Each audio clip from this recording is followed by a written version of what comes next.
Paz e a graça do Senhor Jesus a todos, sejam todos bem-vindos, não é? Hoje, no novo cenário, não é? Aqui na igreja, a glória do Senhor, emprestado pelo pastor Robério, certo? E aqui com um convidado especial, não é? Do programa Café e Escrituras, um grande amigo, um grande irmão em Cristo, não é? O diácono Darlan, do Ministério Aliança da Graça, teólogo, nosso amigo que veio aqui para engrandecer, não é? E tudo para a glória de Deus, não é? Para que todos esses que ainda têm alguma dúvida, que ainda têm algum questionamento, a gente hoje possa esclarecer, elucidar, certo? E ajudar você a cada vez mais se aproximar das verdades bíblicas, não é? Da verdade do Evangelho. E aí agora eu vou passar para o Darlan, né, para que ele se apresente e a gente inicie aqui uma interação agradável, amistosa, né, como irmãos devem estar à mesa. Darlan. A paz de Cristo, pessoal. Eu me chamo Darlan, faço parte ali da igreja Comunidade Bíblica Aliança da Graça, do pastor Fábio, Bom Jardim, Grande Bom Jardim. E a gente recebeu a incumbência, né? Só corrigindo, irmão, Escrituras e Café, certo? Os irmãos já estiveram presentes lá no debate teológico, numa conversa amigável, e eu espero que também seja nessa mesma pegada, a gente falar os conceitos bíblicos sobre a tribulação, que são espalhadas muitas assim, informações equivocadas. Há uma hermenêutica equivocada sobre essa questão de quando vai ser, né, a tribulação, se a igreja vai passar ou não. E a gente vai procurar, na medida do possível, esclarecer alguns pontos, falar da forma que as escrituras elas explicam isso e estão explícitas na palavra, nas Sagradas Escrituras, como vai ser esse grandioso dia do retorno de Cristo. E é isso. Bem, a gente vai iniciar com a proposta baseada no texto de Mateus 24 e o verso 31, quando ali no sermão escatológico de Cristo, está dizendo a partir do verso 31, né?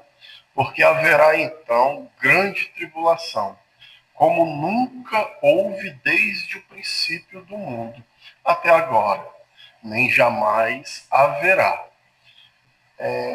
Então, esse verso, ele abre um parêntese, e esse parêntese, ele está recheado de disputas teológicas, se é que eu posso usar essa interpretação, irmão. Sim. Não é? A gente sabe que hoje a gente tem uma grande fatia de evangélicos, de cristãos, defendendo o pré-tribulacionismo, essa linha que para muitos é populista, meio que caolha até, não é? E aí a gente vem também uma linha mesotribulacional, não é?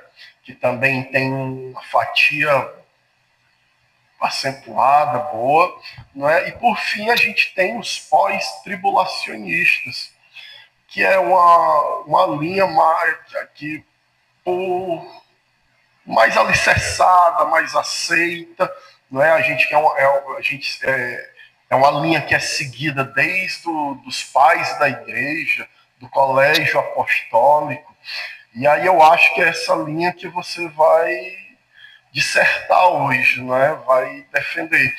Irmão, como que a gente encontra o pós-tribulacionismo dentro dessas palavras? E não só resumido ao verso 21, né? Mas o contexto de Mateus 24 e da Bíblia como um todo. Como que a gente enxerga o pós-tribulacionismo?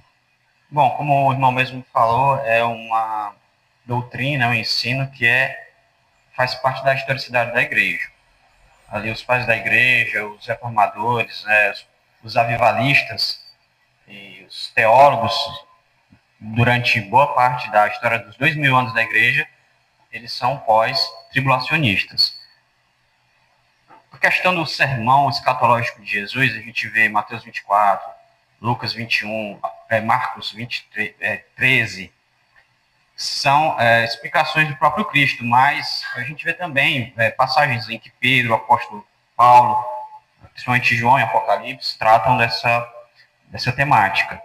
Em relação ao pré-tribulacionismo, que era o que eu tinha estudado para argumentar contrariamente, mas só para tirar assim essa ideia de que, infelizmente, eles têm realmente muitos adeptos, boa parte dos evangélicos, dos protestantes, eles são pré-tribulacionistas por conta do dispensacionalismo, mas é uma doutrina recente na questão da historicidade da igreja. Ela não tem 200 anos. Surgiu ali com John Darby em 1830. A gente vê ali nos Estados Unidos os irmãos Plymouth divulgando essas ideias, certo, das dispensações.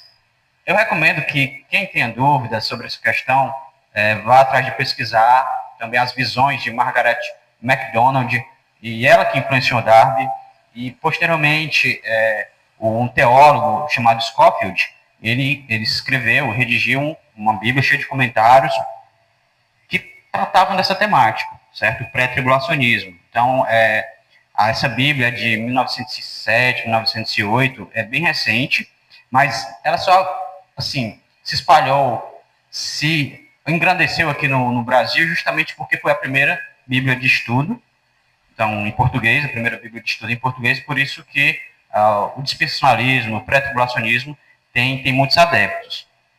Mas, à luz da palavra de Deus, de um estudo minucioso, do que as Sagradas Escrituras ensinam, a gente vê que em nenhum momento o Senhor, os apóstolos, que só ecoaram, só divulgaram o que ele já tinha ensinado, eles vão deixar margem que a igreja não passará por tribulações, a igreja passará incólume sobre essa grande tribulação, sobre essas perseguições. Ótimo, né? Falando nisso, né, aproveitando aqui, que eu esqueci na hora da apresentação, o irmão Darlan acabou de falar, né, que ele tinha se preparado para defender uma linha e etc. De fato, nós teríamos um debate, não é? Duas linhas teológicas aqui, uma oposicionando a outra, certo? Infelizmente, o nosso outro participante, né, o irmão Farias, teve um problema de última hora, teve que desmarcar o encontro. Porém, nós agendaremos um outro momento com ele. Ele não deixará de manifestar a posição dele e desejamos uma solução do céu para a sua vida, Farias. Baseado no que você falou, Darlan,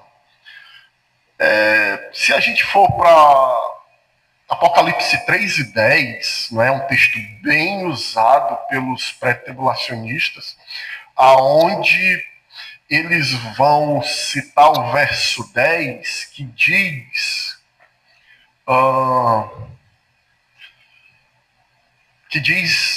visto que você guardou a minha palavra de exortação, a perseverança, eu também o guardarei da hora da provação, que está para vir sobre todo o mundo, para provar os que habitam na terra.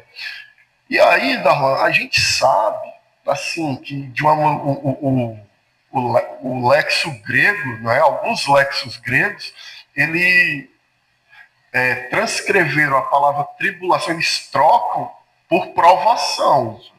Então, os pré-tribulacionistas, essa linha, eles usam bastante esse verso para explicar essa súbita tirada, não é? Essa oportunidade, esse livramento que Deus tira. Como que um pós-tribulacionista consegue explicar, consegue sair dessa armadilha teológica? Na verdade, com pouco razoável conhecimento de grego, a pessoa já não vê que é uma armadilha. A principal regra da hermenêutica, da interpretação das Sagradas Escrituras é que a Bíblia interpreta a própria Bíblia.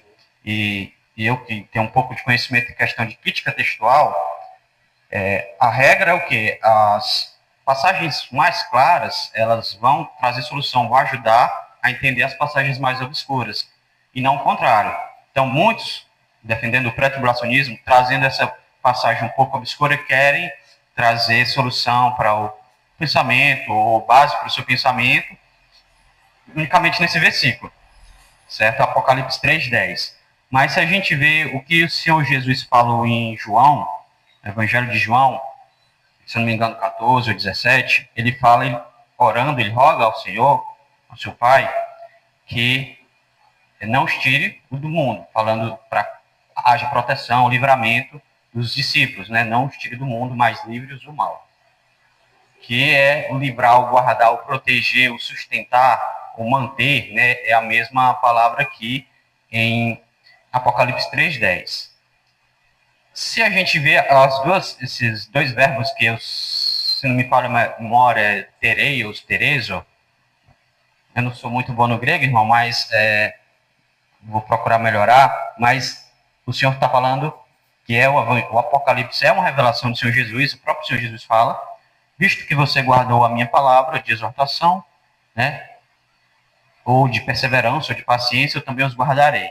Então, se a gente colocar, em vez de guardar, tirar, que é o que os pré-tribulacionistas entendem, vou tirá-los dessa hora da provação ou da tribulação, se eu vou tirá-los, eu também, antes, como ele fala, guardaram, vocês tiraram a minha palavra de paciência, vocês tiraram minha palavra de exortação, não faz sentido.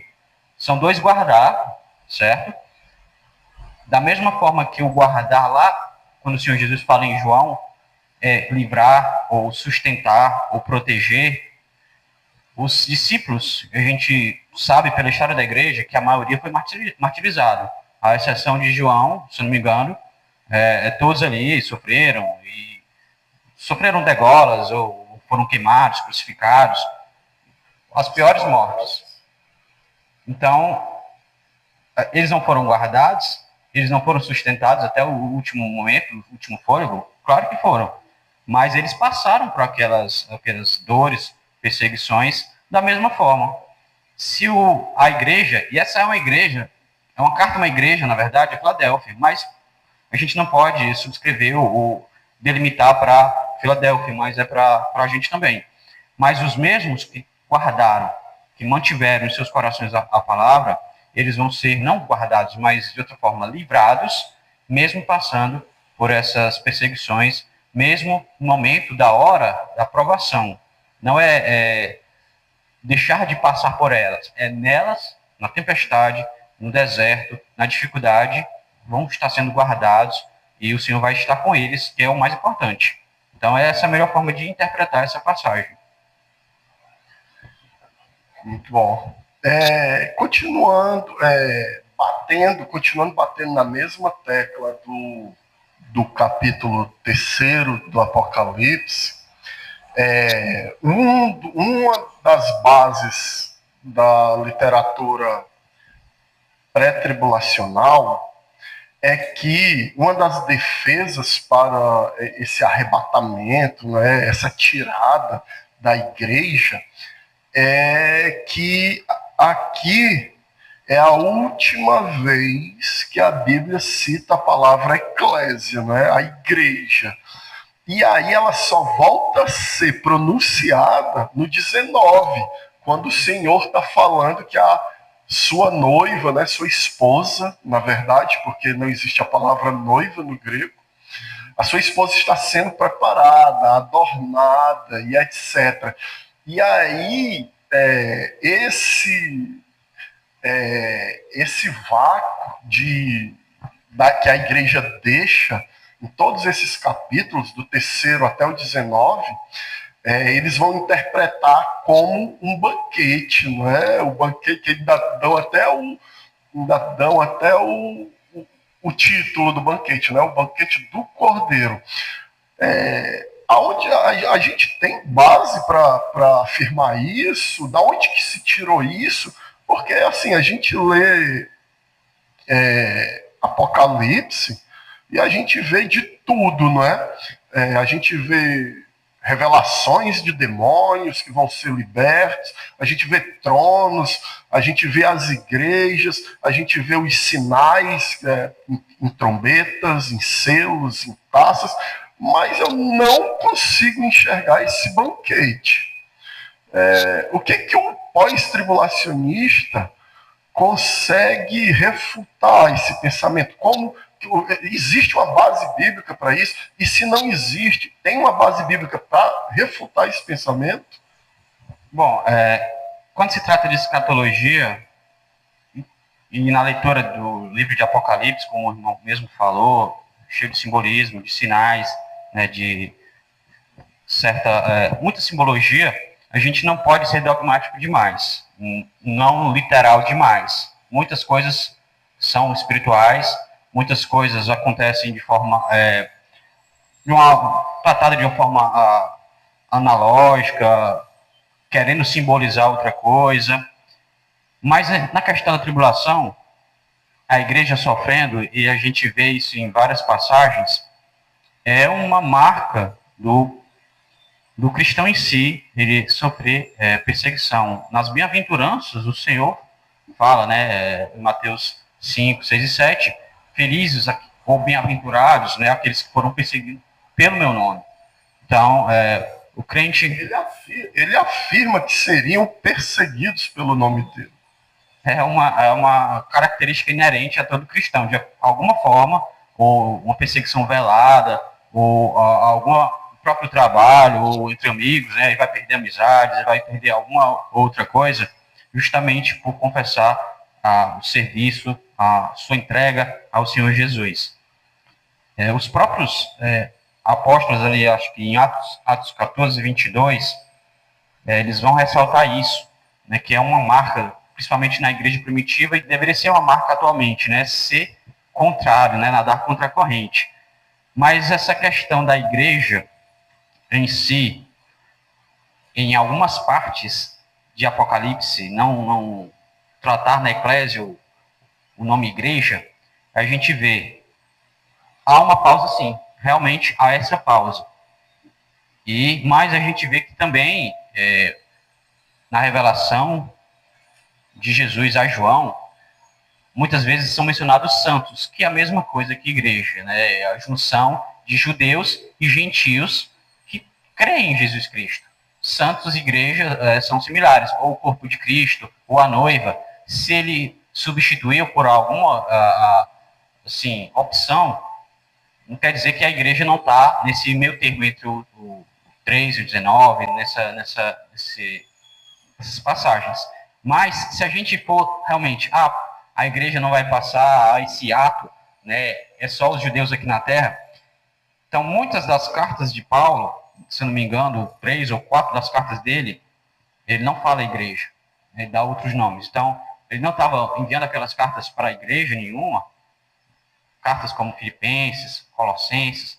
Então, a gente não pode ter esse entendimento fechado, porque não tem o nome igreja, não quer dizer que não está tratando com a igreja, mas a igreja são os santos, é o corpo de Cristo, o edifício do Senhor Jesus. Então a gente não pode fazer essa divisão.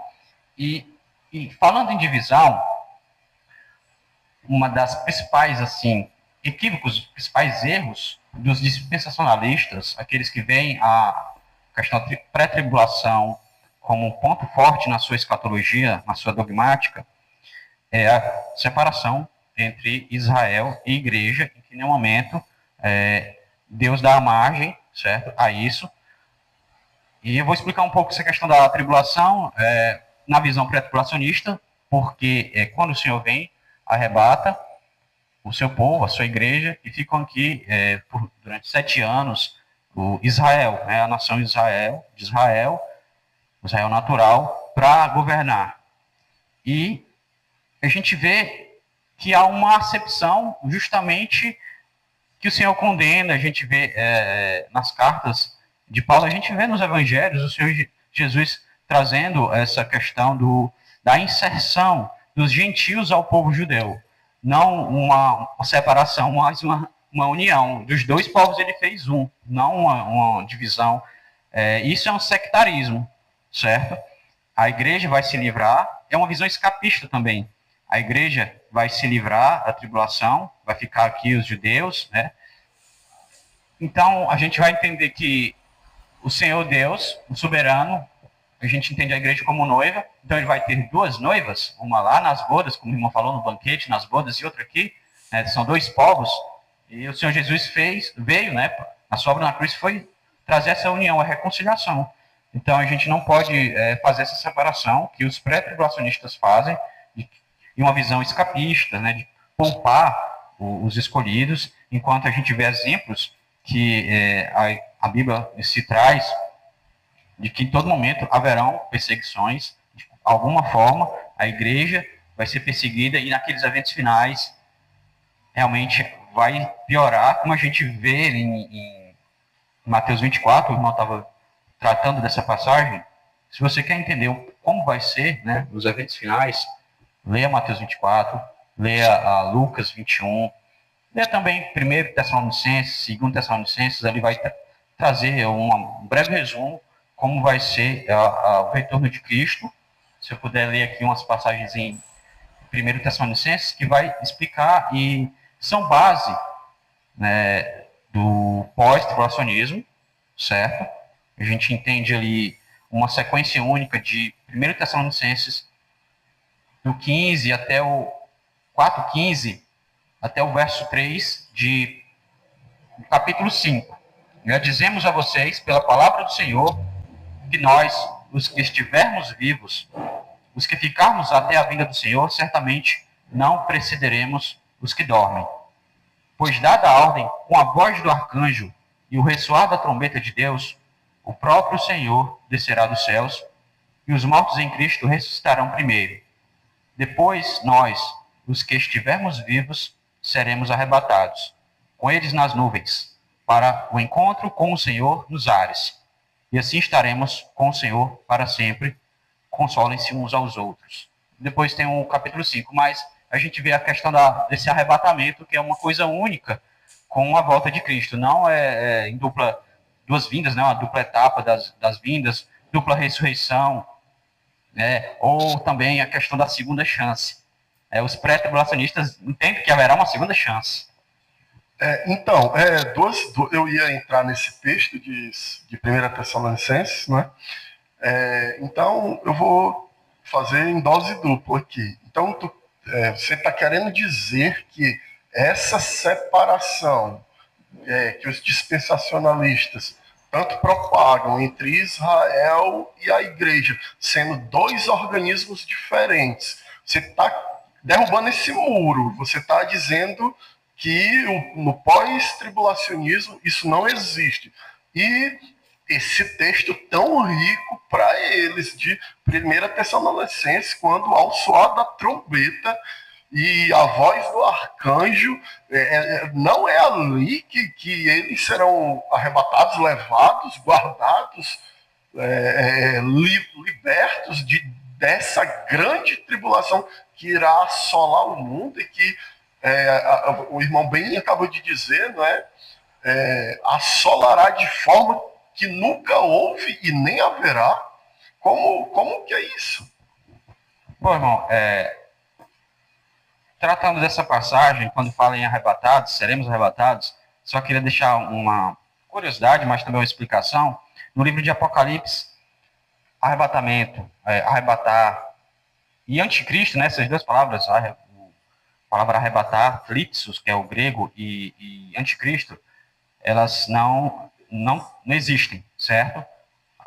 Mas quer dizer que não haverá, é claro que haverá o arrebatamento, é claro que existe o anticristo, mas só para a questão de também pontuar aquela questão da palavra igreja, né? Então, são duas palavras que realmente têm a ver com escatologia, mas que não existem em Apocalipse.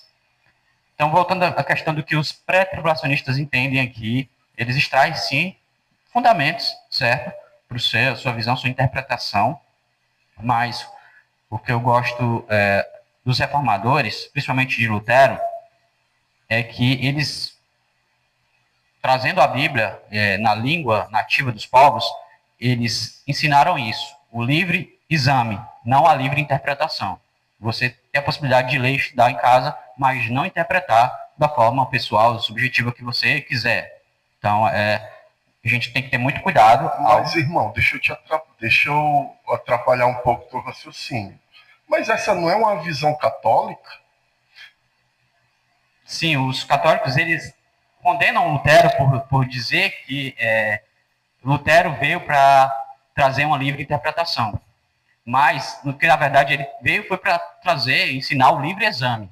Então, por isso que eles o que mais assim interpretam a maneira deles, como o Sagrado Magistério, com os filhos tendo poder, às vezes, ou igual ou superior às próprias escrituras, eles condenam Lutero por querer que não só o clero, não só os sacerdotes, né, mas o povo comum pudesse ter o seu livre exame, né, estudar, ler por conta própria, sem precisar de nenhum sacerdote. Sim, eu meti esse assunto no meio, não é? Porque não é nem sobre o tema, né, proposto, mas é porque a Igreja Católica ela é baseada nisso, não é? Que para ter uma verdadeira revelação escriturária da palavra de Deus é apenas através da Igreja, não é?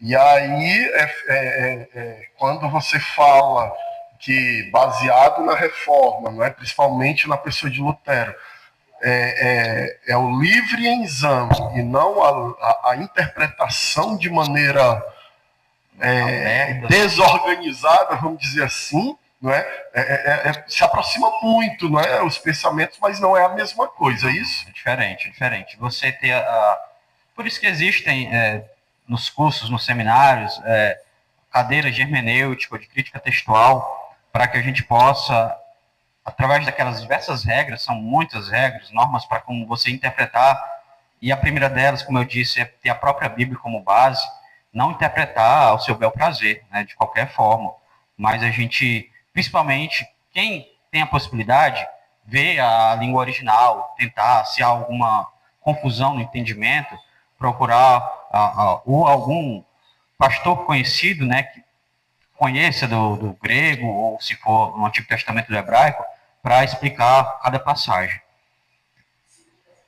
Essa questão, quando o apóstolo Paulo fala em seremos arrebatados, mas voltando um pouco aqui, ficarmos até aqueles que ficarmos até a vinda do Senhor. Não são dois momentos. Os pré-tribulacionistas quebram essa passagem aqui, certo? Uns vão ser levados, posteriormente, depois de 7 anos, outra leva, né, vai subir. Mas é interessante que e também não dá margem ao arrebatamento secreto, que infelizmente é muito difundido e tem literatura, tem livros, né, e filmes deixados para trás, uma série de livros e filmes que tratam disso, né? Muitos, milhares vão desaparecer, vão sumir, e eles tomam por base, principalmente Tessalonicenses. Nenhuma, assim, nem o Evangelho trata disso, no Apocalipse não trata disso, mas eles pegam essas passagens aqui, e também 1 Coríntios 15, quando fala transformados num abrir e piscar de olhos, querendo colocar a questão do arrebatamento ali, mas a gente vê que é transformação do corpo ali, e não há base para entender isso de forma separada. De qualquer forma, aquilo ali vai ser visível, perceptível, né? Aquilo ali não vai vai ficar secreto. Todo mundo vai perceber, não vai demorar 7 anos ou 3 anos e meio. Vai ser algo bem claro, o mundo todo. Mas me ficou uma dúvida agora, não é? Quando você diz que eu não entendi se você estava só reproduzindo o pensamento ou se é o que você está defendendo, que o Senhor pode voltar a qualquer hora. Sim. Mas esse a qualquer hora, ele não fere a cronologia dos fatos que está descrito lá em Mateus 24, que haverá cristos, que haverá guerras e rumores de guerras, que haverá peste e etc. Ele não fere quando o mesmo Paulo está escrevendo no capítulo 4 no capítulo 3 da segunda carta, capítulo 2 da segunda carta, quando ele vai dizer que para que ele venha, tem que primeiro surgir o homem da iniquidade, a apostasia anteriormente a ele. E não, esse vir a qualquer hora não fere esses princípios bíblicos? Bom, essa questão dessa cronologia não é uma coisa que a gente pode definir, porque o próprio Senhor Jesus disse que só o Pai sabe o dia e a hora exata. Mas a grande tribulação, quando a perseguição for mais ferrenha ao povo de Deus, quando aparecerem falsos profetas, pessoas dizendo serem Cristo, coisas que a gente vê hoje em dia, não escapamos disso. Quando vier o abominável da assolação, o próprio Senhor Jesus diz, aquele que representa o ápice, né, da perseguição, do sistema anticristo que a gente já vê, diversos anticristos, né, surgiram ao longo da história da igreja, perseguindo a igreja, só que haverá, sim, um pior de todos, digamos assim. E outro evento antes do Senhor Jesus retornar, a tribulação, ao anticristo, né, será também o evangelho pregado a todas as nações. São coisas que a gente não pode dizer a última nação ouviu o evangelho. São coisas que a gente não vai definir o momento exato. São coisas que vão acontecer e só a igreja realmente perceberá que está chegando mais próximo, porque a igreja conhece as Sagradas Escrituras. Eu entendo que essa questão dos 7 anos que é definido, pode não ser 7 anos. É um período de grande tribulação. Se o Senhor Jesus não definiu um tempo, e muitos se baseiam basicamente em Daniel, as 70 semanas, pode ser um período muito maior, pode ser um período muito menor, certo? Não tem como dizer definitivamente, vai ser 2 períodos de 3 anos e meio, certo? Mas vai ser um período que a tribulação, que é o que já sofremos, todo cristão, o Senhor Jesus fala, né, no mundo tereis aflição, ou em outra tradução, no mundo tendes aflição, é algo que todo cristão passa, e não estamos separados disso. Mas, irmão, deixa eu complicar um pouco mais a tua vida. Mas a respeito de Daniel 9, que é onde está ali as 70 semanas. Certo. A grande maioria, e aí eu estou falando de teólogos do passado, teólogos de hoje, né? Eles já se debruçaram sobre esse texto, e a hermenêutica dele é muito parecida, independente se é pré ou pós. Uhum. Ali não tem, assim, ali me parece que há uma linha muito próxima de um consenso geral a respeito da explicação das 70 semanas. Isso não é um ponto palpável eu estou aqui defendendo o pré-tribulacionismo. Né? Não é um ponto palpável para dar vigor, para dar ênfase nesse pensamento. A questão das interpretações que não há um consenso majoritário, certo? Muitos entendem que a 70ª semana, a última semana, foi no ano 70, né? Depois daquele período ali que o Senhor morre, o Senhor é crucificado, passa aquele período, alguns anos depois, a destruição do templo, destruição, o cerco à cidade de Jerusalém. Muitos já colocam ali como o fim e o período de tribulação foi aquele momento.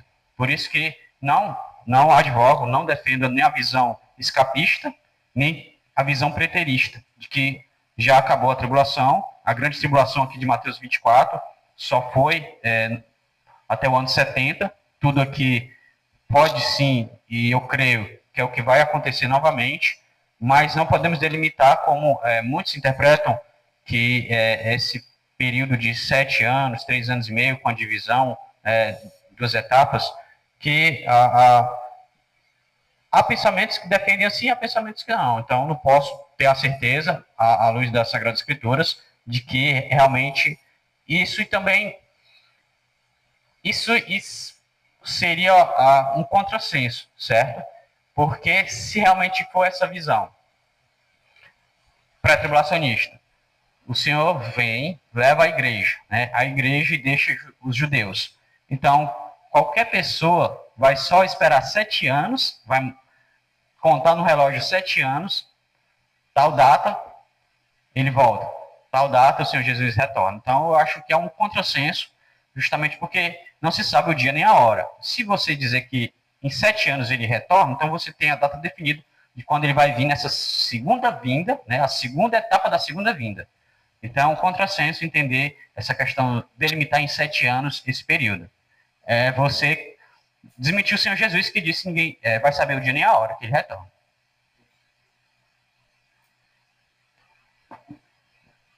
Ok. Então, como que o irmão enxerga quando o apóstolo Pedro, ali no capítulo 3 da sua segunda epístola, a partir do verso 11, ele descreve ali, ele faz uma pergunta, na verdade, né, e em seguida ele explica, né, e dá a resposta de que como devemos nos comportar nessa esperança, né, na espera da volta do Senhor Jesus. Porque eu penso assim, certa vez eu vi, não é, um grande pastor, alguém até que eu admiro, de certo modo, né, o Lamartine Pozella, ele fala algo que, na minha opinião, é sensacional. Ele diz que, como pré-tribulacionista, ele se prepara, mas que se ele tiver errado, né, ele vai estar pronto também para pós-tribulação. Então, será que esse pensamento está alinhado com o que Pedro está dizendo? Né? No verso 11 ele diz, visto que tudo será assim desfeito, que tipo de pessoa é necessário que vocês sejam? Vivam de maneira santa e piedosa, é a resposta que ele está dando, né? Esperando o dia de Deus e apressando a sua vinda. Gera até debate, não é? Essa afirmação de como que o ser humano pode apressar essa vinda. E se apressar, eu anulo uma linha ou outra? Por exemplo, os pré-tribulacionistas se encaixando nesse texto, eles podem mostrar para os pobres que de fato vai se cumprir. Como é que a gente vê isso? Antes de tratar sobre essa temática, só queria dizer assim, também entendo como irmãos em Cristo, certo? Meu papel aqui não é dizer de condenar, né, dizer que são hereges de forma nenhuma, assim como há equívocos, eu também muitas afirmações, ou uma hora ou outra também posso me equivocar. Então, essa visão específica, o ponto principal é que ela é muito recente, certo? Mas tratando aqui da visão o entendimento do apóstolo Pedro, eu gosto também aqui da primeira epístola, capítulo 4, que ele fala sofrendo por ser cristão. 1 Pedro 4,13 fala assim, alegrem-se à medida que participam dos sofrimentos de Cristo, para que também, quando a sua glória for revelada, vocês exultem com grande alegria. Claramente, quando a glória for revelada, é o retorno dele. Então, a igreja vai ser perseguida, os apóstolos são perseguidos e mortos por conta de defender essa verdade. A questão de apressar a vinda, a questão de entender que os dias estão cada vez mais curtos, a chegada do Senhor, o retorno grandioso, a bendita esperança de cada crente está cada vez mais próxima, não é um pensamento único dos pré-tribulacionistas, mas é um pensamento geral da cristandade e um anseio, um desejo. Né? Como apressar a vinda, como o apóstolo ensina? Né? Como apressar a vinda? É fazendo a vontade dele cada vez mais. Na grande comissão, nos textos escatológicos, falam que quando for pregado o evangelho em todas as nações, Então, uma forma de o cristão apressar a vinda é fazer isso, missão, evangelismo, levar a palavra de Deus. Quando a última pessoa ouvir o nome do Senhor Jesus, receber essa mensagem, assim estará mais perto do que nunca do grandioso retorno dele. Essa questão que os pré-tribulacionistas entendem do escapismo, do livramento, de ser guardados, isso nunca existiu, certo? Ah, nunca existiu? Vamos lá. Noé, durante o dilúvio, é entendido que Noé estava lá, mas ele não foi levado para outro planeta enquanto, durante um ano, choveu. Ele estava sofrendo debaixo da água, estava sendo guardado ou livrado em meio ao dilúvio, em meio àquela aprovação. O povo de Israel no Egito, durante as 10 pragas, principalmente a última, que foi a mais maléfica, né, a morte ali dos primogênitos, eles não foram levados para outra terra. Eles estavam ali no Egito e o anjo ali assolando, tirando aquelas vidas, só deixando eles escaparem por conta do sangue do cordeiro, por conta aquele sacrifício que foi feito. Então, é uma visão que assim destoa dos ensinamentos. Se a gente vê os Salmos, né, principalmente o Salmo 23, ainda que eu ande pelo vale da sombra da morte, Deus não vai me permitir que eu ande ou passe por nenhuma dificuldade, nenhum deserto, nenhuma provação, não. Mesmo em meio ao caos, mesmo em meio à pior das tribulações, ele vai estar livrando e guardando. O guardar ou livrar não é tirar ou arrancar, é sustentar naqueles piores momentos. Interessante que eu falei que não há um tempo definido, certo? Mas o Senhor Jesus ele diz que não vão ser tão longos, por conta, a gente vê tanto em Marcos 13 quanto em Lucas e Mateus 24. Mateus 24 aqui, principalmente a partir do 21, haverá então grande tribulação, como nunca houve desde o princípio do mundo até agora, nem jamais haverá. Se aqueles dias não fossem abreviados, ninguém sobreviveria, mas por causa dos eleitos, aqueles dias serão abreviados. Esse tanto dá margem a entender que não vão ser um período muito grande, mas não diz se é 7 anos ou não, pode ser ou não, mas também diz que a igreja vai passar por eles, por conta dos eleitos, dos escolhidos, assim como, se não me engano, Apocalipse 7, Apocalipse 7,14, a gente vê estes, respondi, Senhor, tu sabes, estes são os que vieram da grande tribulação e lavaram as suas vestes e as alvejaram no sangue do Cordeiro. O próprio Senhor Jesus revelou ali na carta, né, do Apocalipse, esses vieram da grande tribulação, cristãos salvos que passaram por essa tribulação. Pode ser dito, né, que foram depois que a igreja subiu, os judeus ou outras pessoas que se converteram, mas eu tenho uma dúvida que não sei se eles podem sanar ou buscar sanar. Quem vai fazer essas pessoas se converterem, certo? O Senhor Jesus não vai estar aqui. A luz do mundo, o Senhor não estará aqui. A igreja que também é sal da terra e luz do mundo, porque ela reflete a luz de Cristo.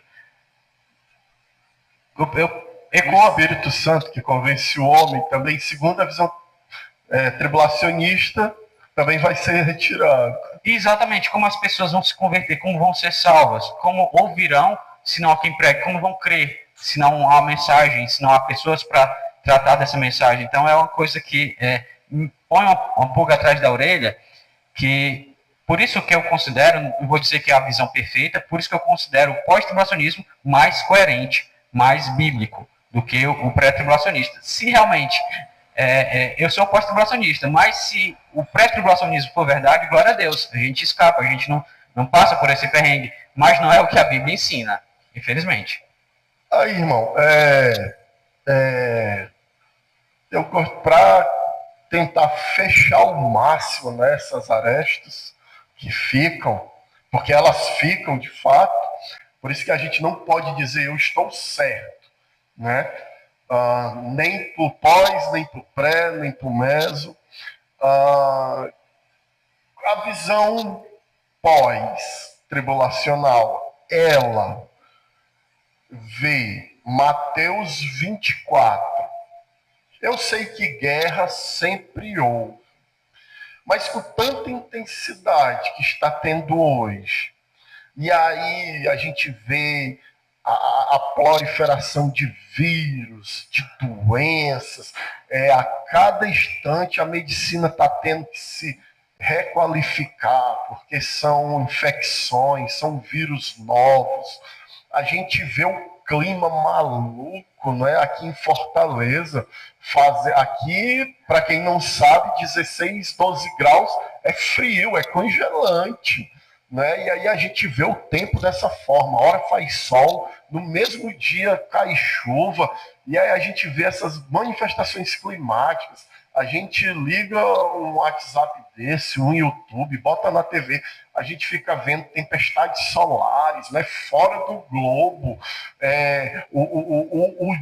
as 24 horas do dia se encurtando, como você bem já citou o que está no texto, e agora eu estou querendo trazer novamente para a mesa, né? Isso explica o quê? Está se cumprindo Mateus 24? Nós estamos vivendo Mateus 24? É princípios de dores? A figueira está florescendo, de fato? Os fim dos dias, certo? Os últimos séculos. Isso foi inaugurado e iniciou com a morte e a ressurreição de Senhor Jesus. Então, a gente vive os últimos dias desde aquele período. O que acontece é guerra atrás de guerra, rumores, doenças. Isso é o que o pós prega. É uma visão pós-tribulacionista. Sim. E essas questões só se intensificam. Há certos irmãos que têm uma visão mais otimista, que as coisas vão melhorar por conta da igreja, vai ter mais poder, as coisas vão melhorar por conta de que a igreja está fazendo, mas não é uma visão totalmente bíblica, mas as coisas vão melhorar espiritualmente naqueles que temem ao Senhor Jesus, aqueles que são servos de Deus, porque a prosperidade, porque a sua ideia de riquezas não está no âmbito material, está no âmbito espiritual. Em meio a tantas perseguições, lutas, principalmente morte de cristãos em nações no Oriente Médio, na África, né, países vizinhos aqui, muitos crentes sendo perseguidos pelo nome de Jesus, é onde a igreja mais tem crescido. Não só a igreja cresce em meio à perseguição, mas se fortalece. Então, essas coisas vão acontecer, e o Senhor Jesus já disse que é o princípio, né, das dores. Essas coisas são como a contração de uma mulher que está a dar luz, né, e vão se intensificar, vão crescer ainda mais, até que, não posso definir, ninguém pode definir, mas vai surgir um momento de que alguém vai querer liderar e trazer essa paz, e muitos vão dizer é o Cristo, outros vão dizer aquele outro é o Cristo, mas ele estará mais perto do Senhor Jesus retornar. No momento atual, existem pessoas que se dizem, né, ser a ressurreição do Senhor Jesus. Em outras religiões, né, tem pessoas que se dizem iluminadas, né, temos aí Buda, essas outras religiões ali no Oriente, na Índia, mas essas definições que o Senhor Jesus traz de coisas ruins acontecendo, desde aquele momento já haviam.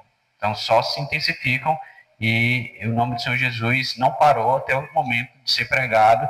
É a instituição mais firme, mais fortalecida nos últimos 2 anos, é a Igreja do Senhor Jesus, porque ele é o cabeça, porque é o próprio Senhor Deus que a sustenta. Então, não tem como não glorificar o seu nome, não ser grato pela verdade que nos é trazida pelas palavras do Senhor Jesus, pelos apóstolos, que isso é o fundamento de tudo que cremos. Independente se a pessoa crê que ele volta antes dessa tribulação ou volta depois, o importante é crer que ele volta, o importante é reconhecer o seu senhorio sobre o mundo, sobre o universo.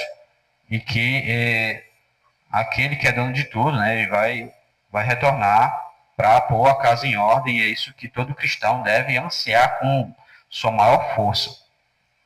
Glória a Deus.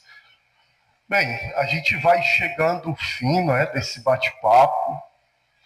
Eu espero que todos tenham tirado o máximo de proveito, né, da capacidade bíblica, intelectual do nosso convidado, Diácono Darlan. Né? Eu vou dar aqui 1 minuto, 2 minutos para ele levantar suas considerações finais, agradecer a quem por direito ele deve agradecer, e aí eu volto e a gente finaliza, né, mais esse programa, mais esse encontro, para a glória de Deus. Bom, eu queria primeiramente agradecer a Deus por estar aqui nesse momento, nessa manhã chuvosa aqui em Fortaleza. Voltando ali de deixar minha esposa no trabalho, me deparei com um arco-íris, uma prova da sua aliança, do seu amor, e que ele estará sempre conosco. Tribulação não significa abandono, não significa que somos filhos órfãos de forma nenhuma. Tribulação, na verdade, significa purificação, fidelidade, é uma busca de buscar a palavra de Deus, entender mais, compartilhar, para que a gente possa suportar as lutas dessa terra de forma mais santa e piedosa possível. Eu queria deixar só um versículo aqui, Romanos 8:18. As tuas redes sociais também, no final. Tá certo, tá bom. Romanos 8:18, né, Paulo fala: porque para mim tenho por certo que as aflições deste tempo presente não se comparam com a glória que em nós há de ser revelada. Então, eu faço parte ali do podcast Escrituras de Café, certo? Temos no Instagram, no YouTube, eu e o irmão Claudemir, e a gente é parceiro, né, dos irmãos aqui do Filhos da Promessa. Agradeço a eles, também participaram de um programa nosso, então são bem-vindos para retornarem, curtem também e divulguem, compartilhem o trabalho deles, que é da obra de Deus, do agrado dele. E era essa mensagem que eu queria deixar, certo? Uma mensagem de não temor, não de medo, terror, mas de esperança, que a cada dia que passa, cada minuto, estamos mais perto do retorno do Senhor Jesus. O Filho do Homem vai retornar, e Maranata. E a paz de Cristo a todos. Muito obrigado. Amém, amém. Agradeço mais uma vez, né, por vocês estarem até essa hora aqui conosco, por ter nos acompanhado até agora, esse momento final, né? Quero te pedir, segue aí a gente, dá um likezinho para que a plataforma entenda que os nossos conteúdos são relevantes, são do agrado, né? São assistidos, são importantes, não é, para o meio evangélico, tá? Se você continua com dúvidas, né, o Darlan deixou aí as redes sociais, volta só um pouquinho, você vai escutar novamente ele falando, né, o endereço dos canais, do podcast dele, certo? Procura eles, vai lá no podcast deles também, que é muito, muito bom. E é isso aí, pessoal. Eu agradeço a todos, que o Senhor Jesus seja misericordioso e continue sendo misericordioso com cada um de nós, para que possamos chegar naquele dia como um varão aprovado para a glória de Deus. Amém? Um abraço.